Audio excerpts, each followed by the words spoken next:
If you're self-employed in the US, you already know quarterly taxes can sneak up on you very fast. But the cool thing is both QuickBooks Online and Xero can actually help you automate the process, so you don't miss a deadline or get slammed with penalties. So let's start with QuickBooks Online. So when you're in your dashboards, simply head over to the Taxes tab. QuickBooks has a built-in tool that calculates your estimated payments automatically. It also looks at your income, expenses, and figures out what you probably owe.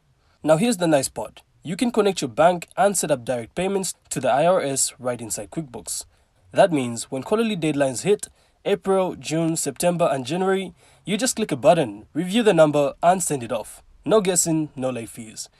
Okay, now let's switch over to Xero. Xero doesn't just pay the IRS directly like QuickBooks does, but it does something just as useful. It gives you a super clear cash flow picture.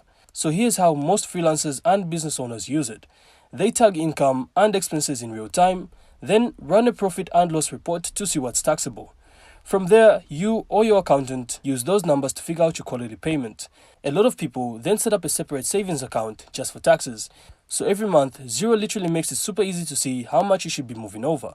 So QuickBooks is mainly best for automation with direct IRS payments, while Xero is great for planning and visibility, so you always know how much to set aside.